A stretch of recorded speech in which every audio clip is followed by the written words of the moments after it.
Hello, everyone, and welcome to episode 99 of the Need to Nerd Podcast. I'm your host, Easy, and I'm joined by Patty the Batty.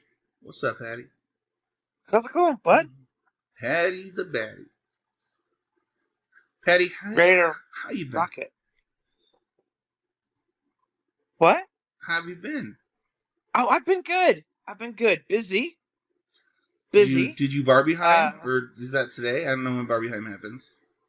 Barbie happens today. We gotta figure out a time for Oppenheimer. Oh, you're not Barbieheiming. I thought you were going to Barbieheim.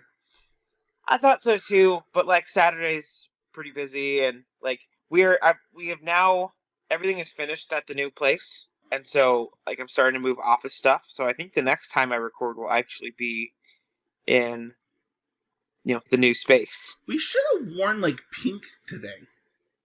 So opportunity missed, man. I actually don't know if I have a pink shirt right now. I know I have someone somewhere, but I had one that I haven't bought a new one since, but it was this really bright pink, and it just didn't fit me, so I gave it to my mom. You know what? I definitely have a pink tank top or two. Nice. Well, we're not talking about Barbieheim today. We are not talking about nuclear secrets today. We're talking about the Lord of the Rings Trilogy. The OG Peter Jackson award-winning trilogy that took the world by storm. But before we do that, we want to remind people that we do run a fantasy football league for the Heezy Game Media. Patty B is commissioner because I don't like doing it. Patty B, you have an announcement of the platform we'll be using this year. Drum roll. Yep. So we tried a very popular fantasy football platform, but I had multiple issues last year with people losing access to their accounts and things. So we're going to be moving back to Old Faithful Yahoo. There are some silly, tricky things you can do with your rosters that I don't like on that platform, but I think it runs smoother, and so we'll be moving back there. Yahoo!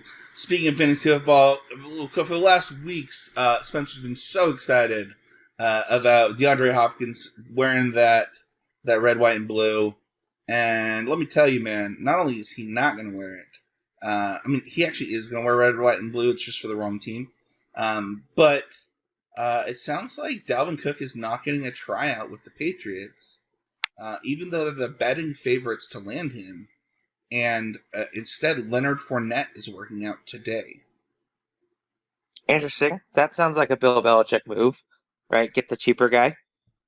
Yeah. Yeah. You could get Leonard Fournette on a vet minimum. I don't understand. Yeah. You have a bunch of cap space, so it doesn't make a ton of sense. But yeah, that was kind of what my argument was with why it might take Zeke and Dalvin Cook. I think we talked about it before, right? It's they're waiting for camp, maybe a camp injury, but there are options like Kareem Hunt or Leonard Fournette out there that are cheaper that you might get similar production from. Totally fair. If you want to have these conversations about running backs and why they are so valued in fantasy and not so valued in the real world, head on over to the Heezy Game Media Discord. Not this Thursday, not today is the time of the recording, but the Thursday after when you're listening to this, we will be doing a Smash Night in the Discord. So if you have Super Smash Bros. Ultimate and want to jam some games, we'll have an arena up and people can play. With that too, we are looking for one more person. Oh, thank you. I think we have 9 right now. So if you'd like to join, go to the Discord, message me, and we'll get you invited. Yeah, Adrian Carr has historically played that I don't know that he's playing right. He was looking for a league too. If you want to reach out to him, Patty B. Oh, okay, cool. One of the CCMTG listeners. Yeah. Nerd Fact of the Week. Every week on the show, we like to give you a little bit of a fun fact. And this one is interesting. So every year after the Oscars, I think Vanity Fair throws a pretty big after party where all the celebrities that went to the Oscars go to and kind of celebrate, and the cast and crew of Lord of the Rings did actually not go to the Vanity Fair party. They instead went to a fan website party and just rolled on up just the entire group on this cast party after sweeping the Oscars, after winning in every single category they were in for, setting records for the most Oscars won. That to me is wild. Like, I cannot imagine being like, I host like, small gatherings of people. I've thrown CCMTG parties when CCMTG hit, I think 100 episodes. We did a pretty big party. I think on 200 episodes we did a pretty big party, and I just can't imagine. I can't imagine just like throwing a party and having Elijah Wood and Sean Astin just like roll on up. Yeah, that's pretty crazy. So it wasn't like that's wild. Like, I could see like people like being too hip for the Vanity Fair thing, but yeah, someone our size, that'd be crazy. It's bigger than us, but I mean, it was Yeah. like a fan website. What I think what's interesting, there's an interview you can watch where I think Elijah Wood is talking about this, where he just says that it was like one of the best nights ever. Like, getting to sell, like, you just spent X amount of time in New Zealand, and getting to celebrate with these people after 3 years of watching these movies come out, that meant so much to them and meant so much to you, rather than kind of this ostentatious thing thrown by Vanity Fair. It made it feel more real to him, and I don't know. I just think that's really cool. Yeah, it's authentic. Like, you're celebrating with the people that actually like supported your work. Yeah. Yeah. Do you want to do the other fun fact, or should we move past it? Well, I mean, yeah, it's something that it's nerd fact adjacent. Kind of with the cast not doing traditional things. I love that the Oppenheimer cast walked out of the premiere due to the SAG actors joining the writer's strike. It happened while that premiere was happening. Um, and they went off to go paint their signs. So we are in solidarity with the writers and the SAG actors. Um, it's a big deal, and I'd say support all the projects that are coming out now, so they have some bargaining chips to help. Yeah, in all honesty, like, I was talking to somebody, and we probably won't be reviewing new movies or new content as long as these strikes are going on. Yeah, we gotta check and see like what, because they haven't they haven't. Yeah, Yeah, I guess they that have like is part of lines. like promotion. Yeah, that's the thing, is that they don't want you promoting stuff. Gotcha. Okay. So So now's a good time to go visit local theater. Yeah, so like not only that, like, you can still go to the things that they're in that have already been produced, but there's a promotion that I think that they want stopped. So Got it. Okay. we probably we'll just follow what they're saying, and Mhm. I mean, I don't have any intention of joining SAG in my lifetime. I'm sure you don't either, Patty. But you did. Okay. No, like I don't know. All right. I could did. I just that's not the area of like media that I want to be in. Yeah. And I certainly, but I will say that, like, I want these people that we on the show, right? We produce content about the things that they're doing. And so for me, it's really important that we're supporting them in their means to make a living. I can't imagine living in LA on $60,000 or whatever crap Yeah, those negotiations say. Yeah, even less than that, right? You have to make like 26K to get healthcare, and most people don't have healthcare. Yeah. Like, so it's just pretty wild. Let's go on to our main topic, though, and that is the wonderful world created by the man himself, the wonderful J.R.R. Tolkien? Yeah, 2 hours. Yep. 2 hours. J.R.R. Tolkien. The Lord of the Rings. The Lord of the Rings is a trilogy that takes place after his first book, The Hobbit. Fun fact that could have also been included, The Hobbit was rewritten. The original version is not the version that you might pick up in a store today. And it was rewritten when Lord of the Rings was created to have it match a little bit better. In fact, there's a line in the Winter Soldier TV show. It's like, I read The Hobbit when it came out, was not the Hobbit that you, Patty B, read in school. And what was? Do you know the line offhand? What was? No, the line is did I say the Winter Soldier? Yes. I meant I meant Falcon and the Winter Soldier. So when they're standing there outside of they're getting ready to leave, and he's like, we fight wizards. He's like, what do you know about wizards? And he says, I read The Hobbit when it came out. And that book that he read when it came out was not the same book that we read in school. The book is changed to have it fit the Lord of the Rings a little bit better. But the Lord of the Rings follows the adventures of the Fellowship of the Ring, the title of the first book, through their adventure to go and destroy the ring found by Bilbo Baggins and the Hobbit that has turned out to be the Ring of Power created by Sauron.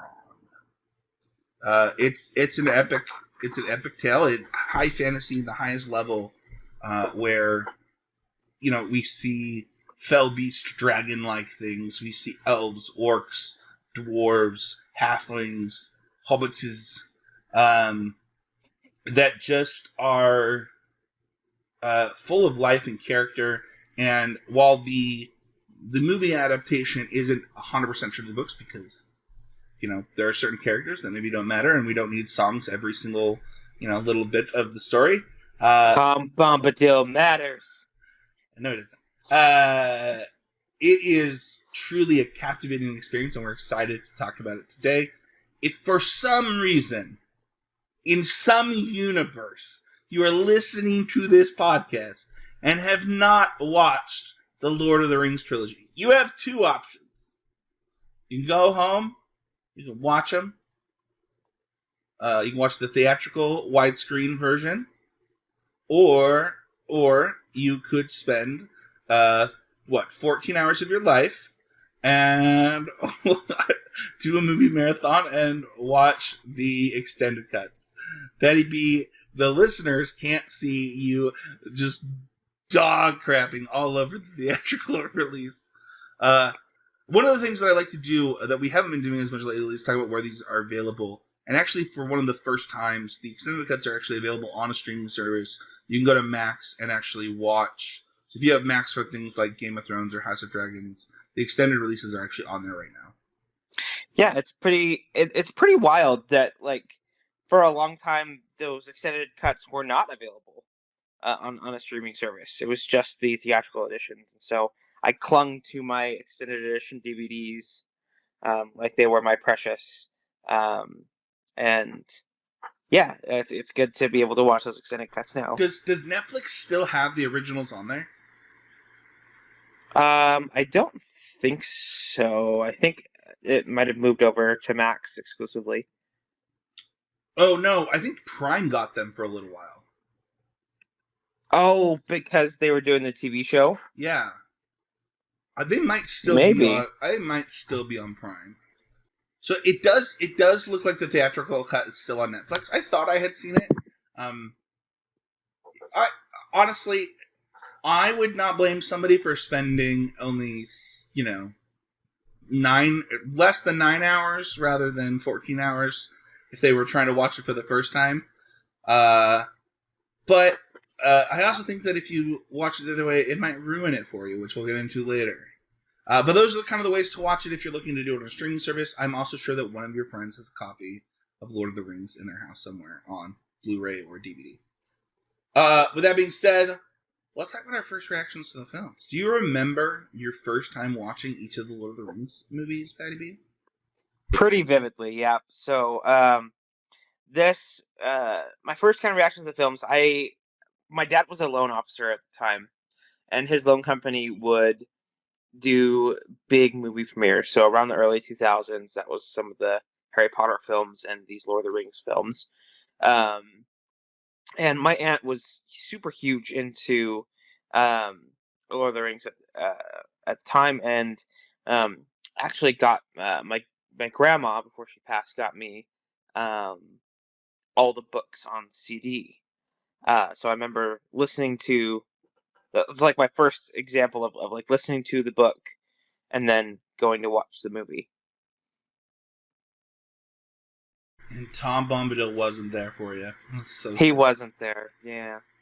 Uh, what any of the others that kind of stick out to you outside of the Fellowship? Um. Yeah. So I was still like younger, right? So 2001, 2002, 2003. Like I was just turning like 10, 11, 12. So, um, it was I wasn't like we can go into we'll go into a lot of it in like our favorite film character and stuff, but um looking at it now, I have a lot more appreciation for the films and all the other things that go with it, um, rather than just the big action fighting scenes. But it was really cool to see it in theater. Um, that's something that if you haven't seen it now, like that's not something that would generally be afforded, um, unless they do like kind of re-releases, which would be cool. Didn't Amazon already say they're remaking them? No, like sometimes I think it's like Fathom events will do like when something hits a I certain see I see what anniversary, you're saying. they'll like release it in I theaters think again. Fathom Events has done the extended cuts. Oh yeah, I'm not sure, but that like I could see it. That'd be sweet. So for me, I I I don't remember vividly. I mean, like Patty, I was 11 when the Fellowship came out. A little bit older. I can't believe they let you see the Fellowship. That's crazy. Uh, you had been like 7. How old were you? I was 10, No, when Fellowship came out, I thought something you were like like that, I thought you were younger than your wife. like 9 or 10. Yeah, born in '92. Oh, you're not. I thought you were a lot younger than your wife. Okay. No, Okay. All right. All right. so like Hey, while anyway, it did have some frightening stuff, right? Like the Nazgul, um, and there were some and pretty horrific the things. Balrog is like Yeah. huge, and Sean Bean scene. So for me, I don't. I think I remember seeing the Balrog. I remember like some of that stuff, but I don't have like vivid memories of that movie. The first time that I watched it, The Two Towers, however, was completely sold out. We had front row seats, and we showed up late, and my dad could not watch it. Mm. And so we ended up having to wait for the next showing, um, and go there, and it was fantastic. I feel very lucky that I got to watch the Battle of Helm's Deep on a big screen. To be honest, um, it was funny. It was the perfect movie for a 12-year-old in a lot of ways. Um, and it was really fun. It was I went with my dad and my sister. It was a really good time. It's like one of those kind of core memories for me. Um, the Lord of the Rings Return of the King. I think I went with either my cousin or my friends for like a birthday party for Return of the King, and I just remember thinking it was the coolest thing I'd ever seen in the whole world. Like I thought it was legitimately like one of the coolest movies I'd ever seen. So those are kind of like my very first impressions. They're not high level, right? Like when you're 13 years old watching these movies, it's a lot different than kind of when you're an adult.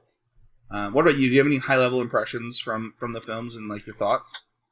Yeah, it's pretty wild how Peter Jackson was able to get just such an amazing cast, right? Like the actors in this film, um, all turned out to be just fantastic and went on to do other amazing things.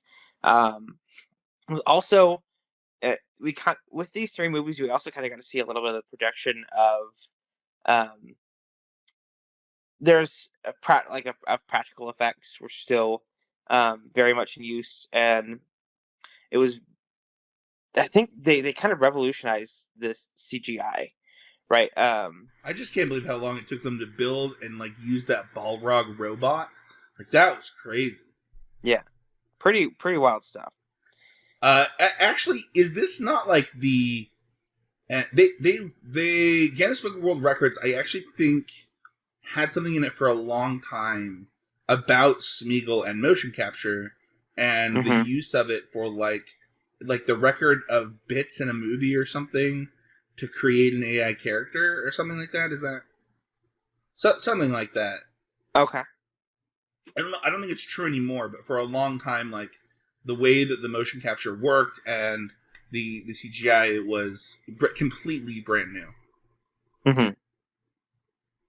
Yeah, that's something that I think I saw an interview with Andy Serkis talking about it, where like he wasn't like excited about the project, and then like they kind of went into like what he'd be doing, um, uh, and Andy Serkis, motion capture um, star. Like Do I you don't think think when you that think of like motion capture, you think of do you Andy think he just Serkis. brings his own motion capture suit to the shoots now? Like they're like, hey, don't forget to bring your motion capture suit. We know you got one in the closet. We don't have a special one for No, you. no. They spend up to because he demands only the best. There's No.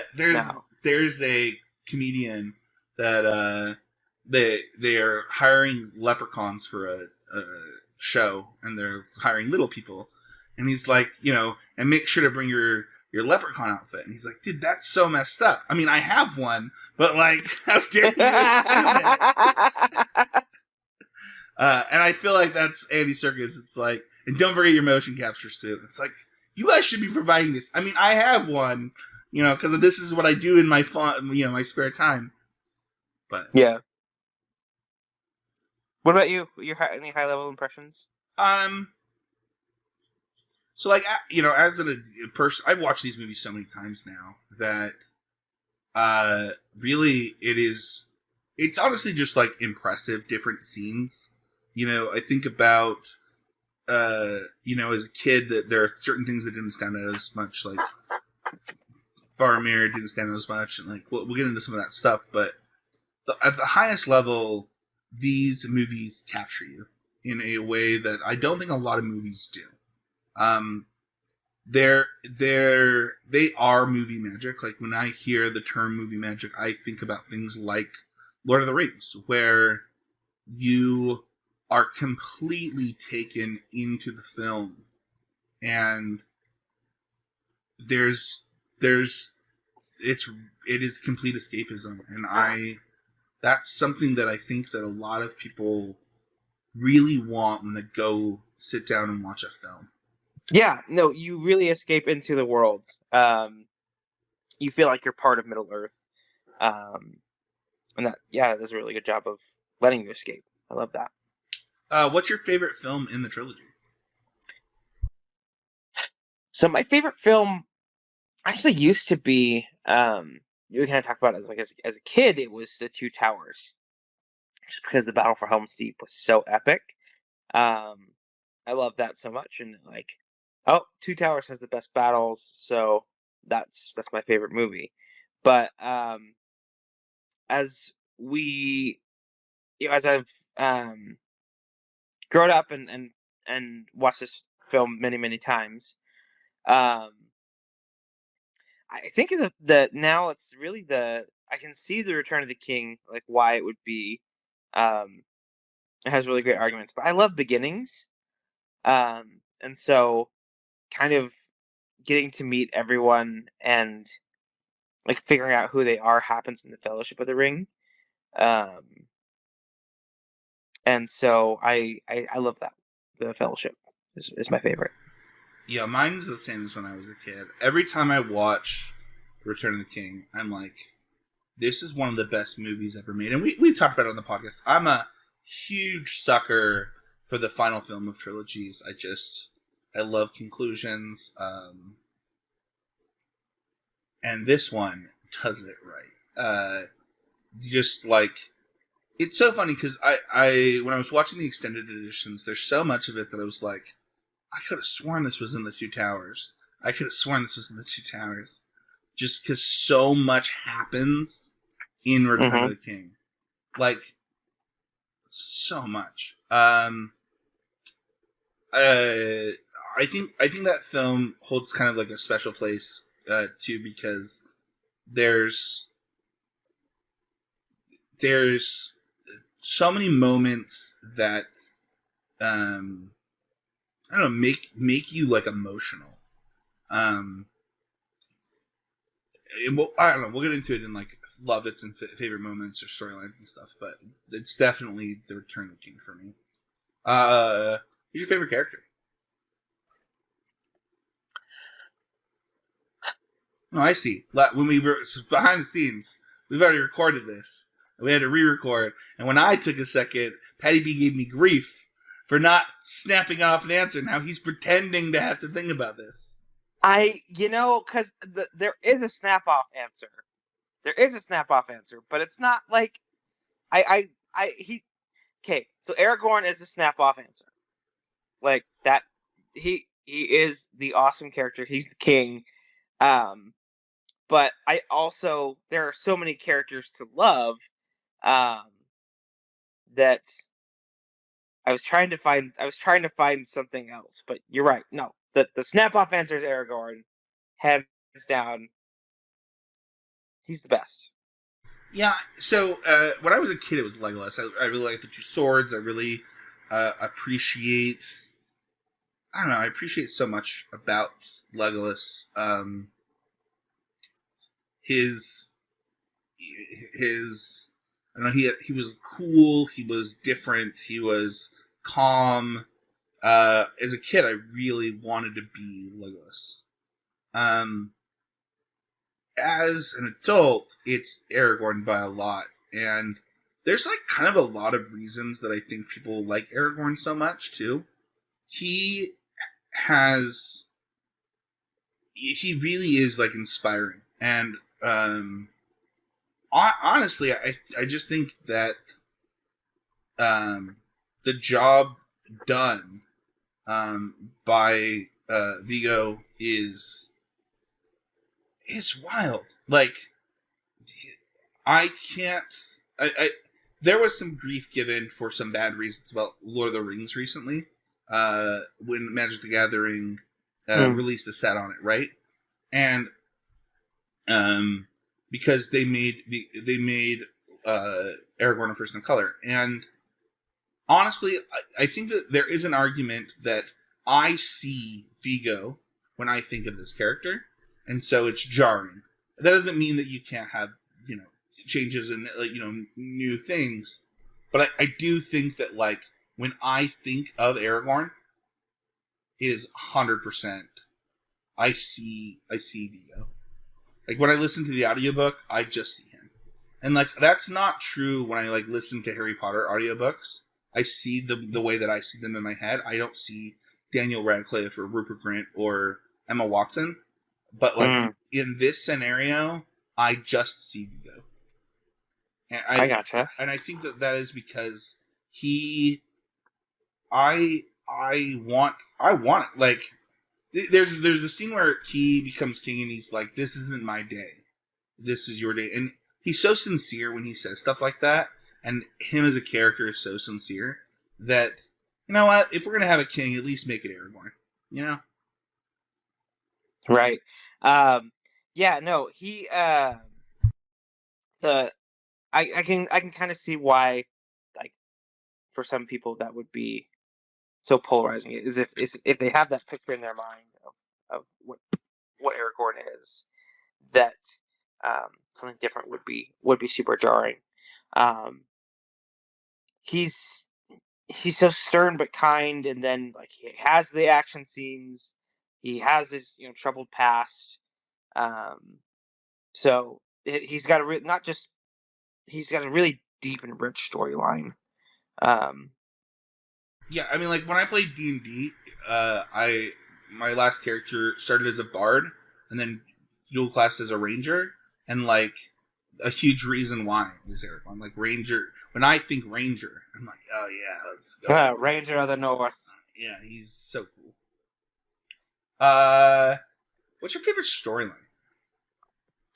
So I think one of my favorite storylines. I mean, it happens mostly in Return of the King.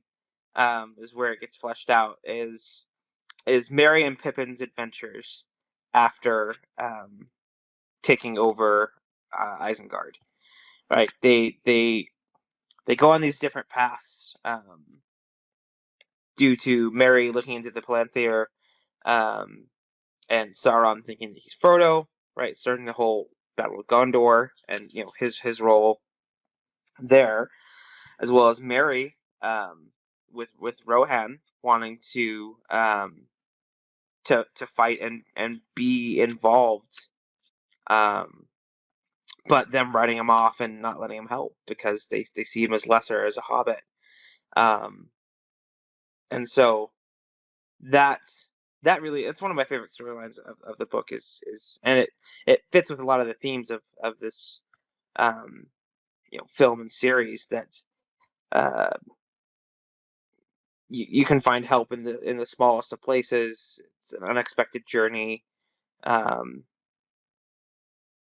and to not like discount or write off the other.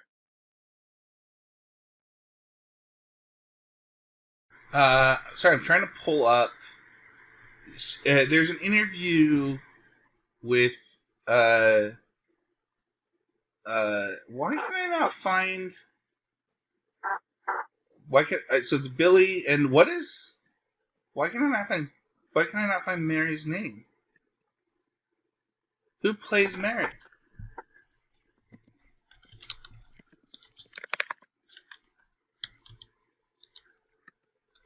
Dominic.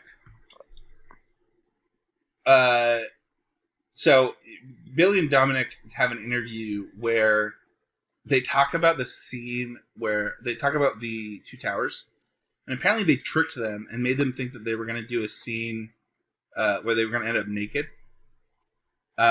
where they like fall down these trees and their clothes somehow come off in the branches, and I think they may have only tricked Billy, and Dominic didn't know anything about it. But Okay, it's a really funny interview, and I think they actually have a podcast together too. For what I it's think so worth, too. Yeah. that's really really fun. But I don't know. I think that you're right that like their story gets really fleshed out there. But I enjoy it in the Two Towers too. I think that when they get captured and throughout is really interesting.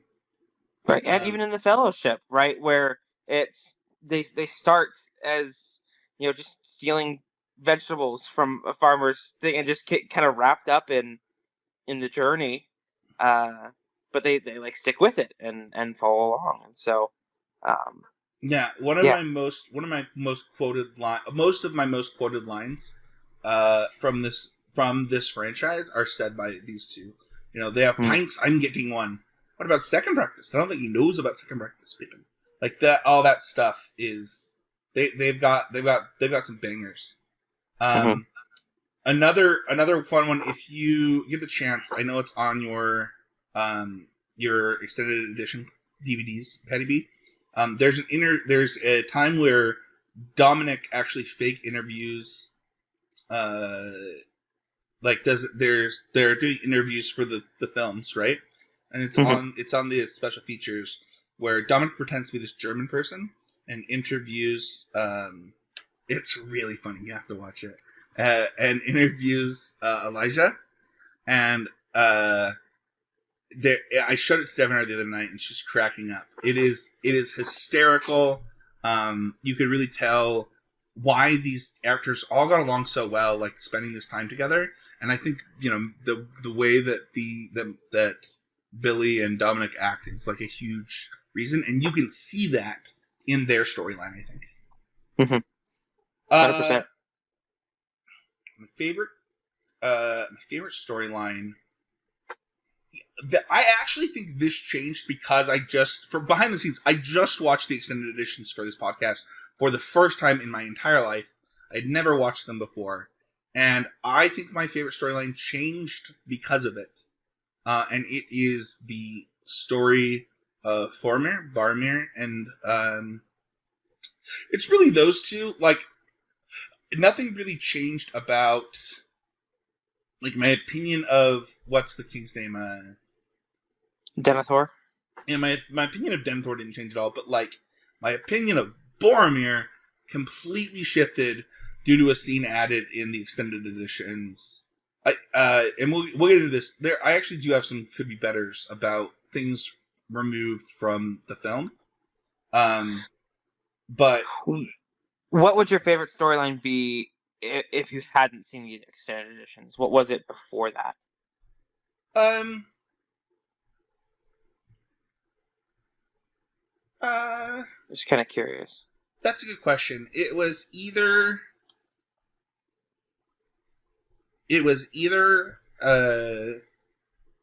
Pippin's storyline, just kind of like I Mm-hmm. just think that he's very heroic for a guy that is basically he's like a child, isn't he? Basically, when they're going on this adventure, like by Hobbit I'm standards, or like a I, teenager, basically. they're all kind of teenagers, I think. Well, not Frodo, right? Because Frodo's like 70 or something. I'm not entirely sure. Um, but his was one of them, and I don't know. I think it was either that there's it was either that or um Aragorn's, but it's Mm. definitely that family and that dynamic. As a kid, I didn't really understand what a steward was, why these people didn't get along, why there was Mm-hmm. bad beef between Aragorn. Like, I understood that Aragorn was supposed to be the king and the dad was a jerk, but like I didn't quite get it. Like the family aspect, um the loyalty aspect. There's a lot that I didn't understand, and as an adult, when I watch it, I'm like, dude, this dad is a jerk. And there's and you don't see that side of Boromir, where Boromir and Faramir are in the scene. They're talking about how their dad's a jerk. Like, they're like, yeah, he sucks, I'm really sorry, and like they're friendly. And if you watch the theatrical cut, you actually never see them together as brothers, and so you don't see those moments. So to me, like, being able to see that really makes me like Boromir, and that understand, like, okay, he's tempted by the ring and the pressure from his father, and he's actually a good dude. He's not like some jerk. Yeah. So One does not simply be a jerk. oh man, that was D- on that one, Daddy B. Ah, That was bad. Okay, before we wrap up with Could Be Betters and Love It, I gotta know, outside of the films, like, what's your favorite piece of media that spun off, the film spun off? Like a video game, a board game, a card set, mhm. what is it? So there was a lot of merchandising surrounding the Lord of the Rings. Um, One of my favorite, there were two of my favorite things were I had a Lord of the Rings chess set where like the all there's a lot of characters as chess pieces. Um, and so that was really cool. It was really like super deluxe, kind of not like glass level, but like high quality plastic chess pieces. Um, and the only like video game I played, Oh my gosh! I just realized. Sorry, my yeah, friend had that. We used to play chess on it all the time. I didn't realize they were the glass ones. They It wasn't glass. Oh, it wasn't the glass ones. No, it was high quality plastics. Okay, my friend had a glass one, and I just realized Oh wow. that we used to. They were like, they were really cool. They were like dusty, like it was clear and like what's the like I don't know, like a foggy glass. Like frosted. Yeah, frosted and clear, and they were sweet. That's cool. Yeah. Then the as far as like the video games, I did not end up playing a lot of them. However, I did play the slasher kind of D&D party, um, Return of the King. I played a bunch of that game, and that was really fun. That game is so good. I mean, all three of them are great. To be honest, they have one for each film. It's funny. I plan on replaying those because of the recording this podcast. I think that they're really fun. They're just also great multiplayer games. So Mhm. like if you are able to play like with your wife or with a significant other or your kids, they're really fun. Like they're just like this hack and slash mobs game that goes through the film in a really fun way. Anything else? Yeah, definitely. Those are my two favorite pieces of media. Yeah, so love the chess set. We should do a Need to Nerd chess with Matthew Kling, former host of CC. He's a huge chess nerd. He I'm was. not a chess nerd. That's okay. But we both like chess, and that'd be fun. It's true. Yeah. So for me, my all-time favorite piece of media to come from the films is the video game Lord of the Rings: The Third Age, available on Xbox, PS2, GameCube, and Game Boy Advance. Although the Game Boy Advance version is very, very different. Um, if you play it on one of the major consoles, it is a turn-based RPG that follows a group of adventurers, kind of another fellowship that follow the other fellowship through the story. You get additional tons of bonus content, tons of cutscenes and videos and explanations about different characters like Galadriel and Gimli, like behind the scenes stuff. Ian McKellen, I believe, does the voice that gives you all of the extra information. It's really cool. So That's awesome. yeah, the Battle of Helm's Deep is super epic. You actually get to fight alongside Aragorn and Legolas and Gimli during the Battle of Helm's Deep. It is a very amazing game. Is it available? Do you know if it's on Game Pass? It is not on Game Pass. It is also not Rats. playable on Xbox One. It is also not backwards compatible for the Xbox. Rats. I am thinking of picking up a GameCube version because I have a GameCube Wii. Okay. So, but I would never tell you to Google ways to play Xbox games Never. on your computer, and then maybe if like Google ROM Lord of the Rings the Third Age, that would be wrong. I definitely don't click the first three links to make sure that you're getting a good version of that. That would be terrible, Patty B. I do think that I will probably replay that game and do a review of it. It's really fun. I own a copy of it. I just can't play it on my Xbox. Right. But outside of that, that one's my favorite. Those hack and slash games that you talked about, they're really fun, really good ways to experience the story.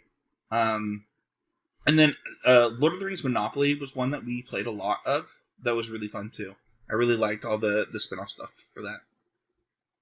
Oh, so the Shire was a place you could own in Monopoly? Yeah, or I can't remember what all the areas were, and I don't even remember what the One Ring did. But I also think the One Ring, it came with the One Ring, and I think it did something.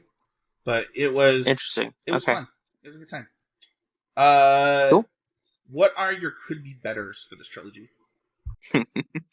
So not a lot of could be betters. Got a pretty high rating on this one.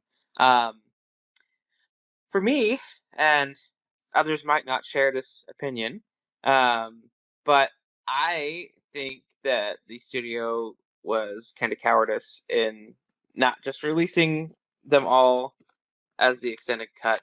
I think that there's a lot of story. I mean, you said your favorite storyline, and it gets fleshed out in the extended cuts. Like, it wouldn't be your favorite storyline otherwise. Um, it's very true for the Return of the King. Less so in the Fellowship, but definitely in the Twin Towers as well. Today I learned that Patty B wanted this movie to fail in the theaters so that we couldn't see the extended editions anyway. I have changed my mind since we recorded last time. Mm-hmm. I don't have any good betters. Yeah. Yeah, we'll get into it later, but I don't have any good betters. Let's go to Love It. What are some of your favorite things about in this trilogy? You know, I love Gimli's comedy. Like, it always feels just right for a one-liner. His character is a lot more than that, but I always loved him and Legolas's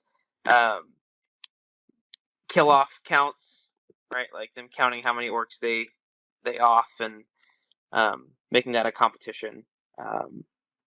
I love those like friendly competitions between friends. That's all your Love It's? There are so many. I was kind of think we could popcorn them. A popcorn? Okay. Yeah. I really loved. Man, I was like trying to get my thoughts together. Now I'm popcorning. You got me. I really loved the dragon in the Fellowship, the fireworks. That scene is like that. If there's anything I vividly remember from the Fellowship, it is actually that exact moment where that dragon comes out and like the line where it's like, "There hasn't been a dragon in blah blah blah." Like that whole thing is really great. I love how quotable the movie is too. Like I quote this movie, this trilogy a lot, and you know, especially with my wife who also really loves the trilogy. So, what about you? What's your next one? What were your favorite? I think, did you say what your most quoted? Or is it like the Hobbit ones? Second Breakfast is definitely the most quoted. I also will say like stupid Fred Herbertses pretty often. Yeah, that was something that like I think everyone kind of found their Gollum voice too, with that. And I would always spook my sister with that. She hated it whenever, and it would just be random times. I would just slip into the Gollum voice and princess. That was a fun part of it. I think my most quoted has to be like potatoes, boil them up, mash them, put them in a stew. Because I love eating potatoes, and I think that's how you know that Smeagol's a bad guy, is that he's not about the potatoes. He's not like potatoes. Like, what the heck?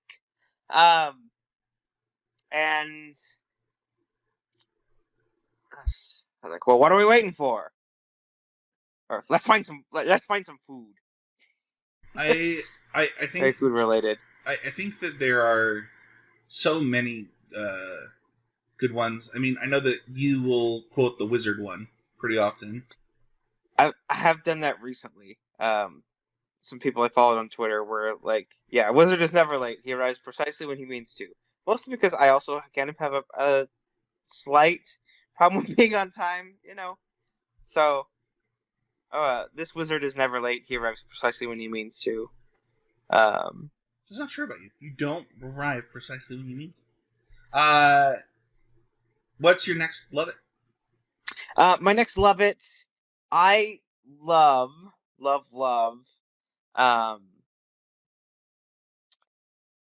love the love story with Arwen and Aragorn.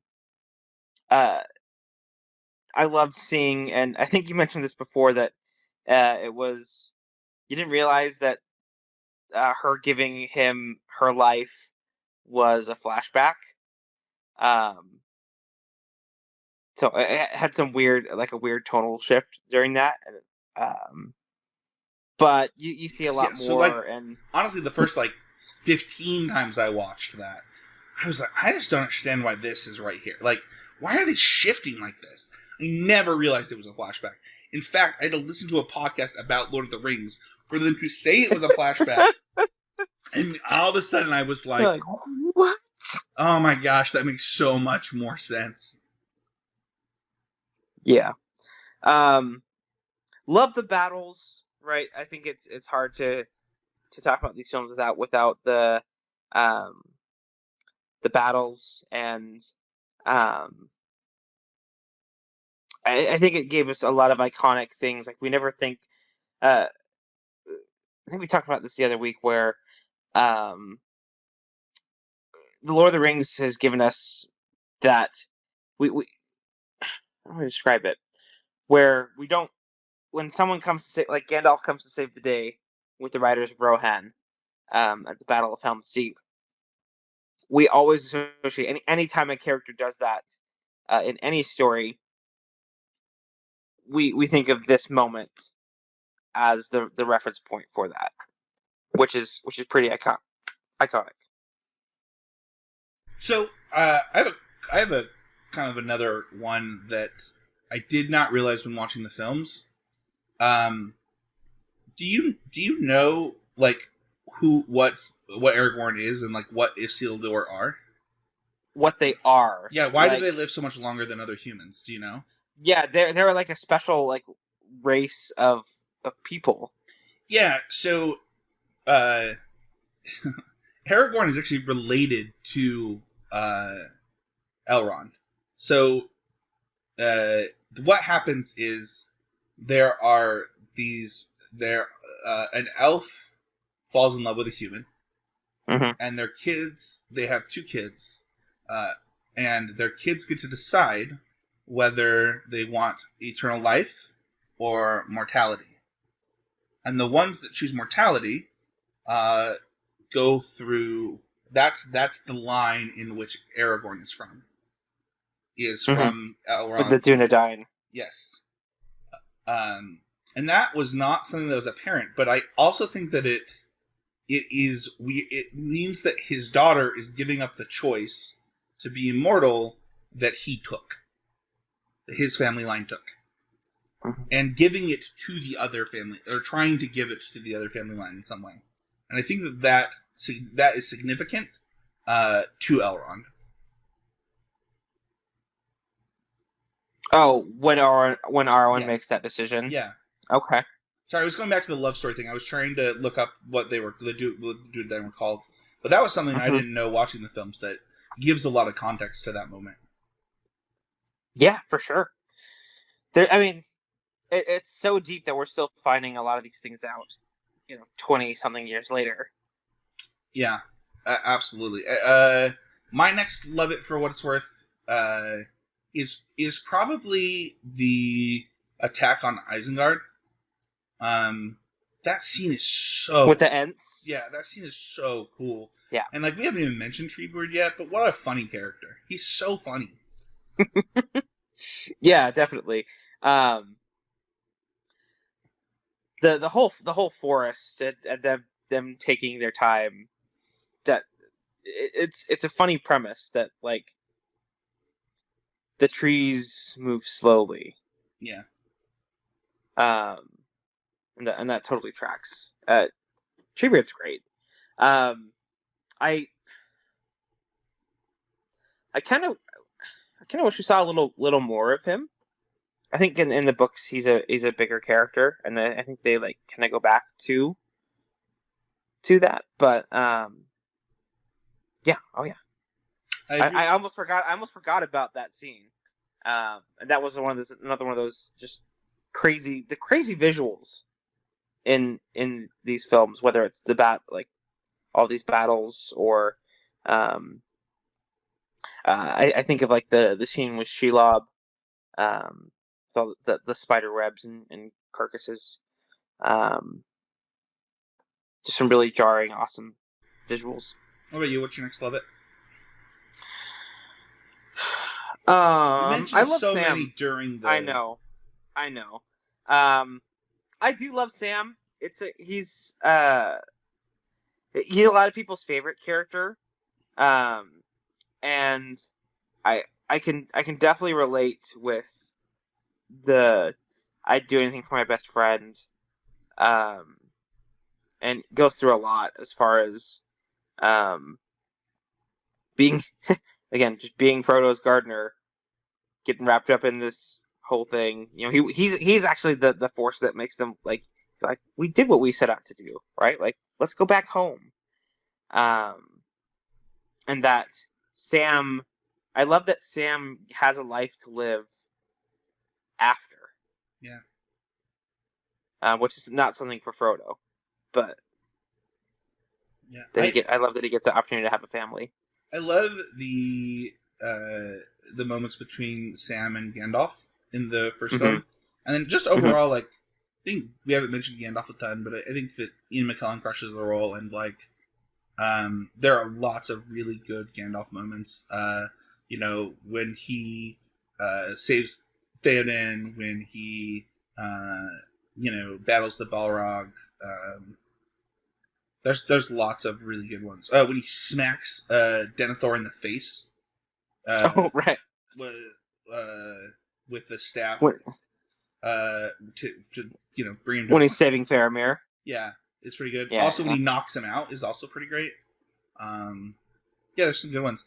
We haven't mentioned one of my biggest ones though that I want to make sure that we mention.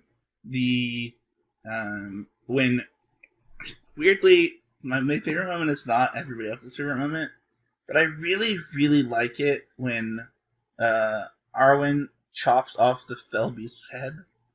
Like, it's so satisfying to watch him chop and then slice. It's so great. Yeah, that whole battle with the Witch King, right? It's part of it. It's kind of tied into Merry's storyline a bit, where Arwen's the one who, is like, you can ride with me. Yeah. And our just a major like female badass moment. Yeah, I really like watching the ghosts go up Minas Tirith. As they win that battle. That part's really cool. So. Yeah. Let's rate each film. We'll rate each on a scale of 0 to 5. What did you think of The Fellowship of the Ring? Oh, each film individually. Yep, and then we'll rate the whole thing. Okay. 5 for The Fellowship. Yeah, I would give The Fellowship a 5 too. What are the Two Towers? 5 for The Two Towers. Interesting. I would also give the Two Towers a 5. What would you give Return of the King? 6. Okay, a 6. It's a 5. It's a 5. I'll give it a 5. I'll give it a 5. What would you rate the trilogy? A 15, because we've given it 3 5-stars. Yeah, I rated it a 5 as well. And honestly, like, it's not my favorite trilogy, but I can recognize that it's the best trilogy. Like, it did a good job. If you want to talk about Lord of the Rings, head on over to the Discord. Let us know how you would rate this trilogy in each of those films, and tell us your favorite character and the favorite things that you've done from the Lord of the Rings films. You can like, subscribe, and review. It does help out the show a ton. We really appreciate everybody who's been listening. And we will. You can find me at SwimThroughThem. You can find Patty at PattyBMTG. Don't forget to check out the Discord. Let Patty B know if you want to join that fantasy football group.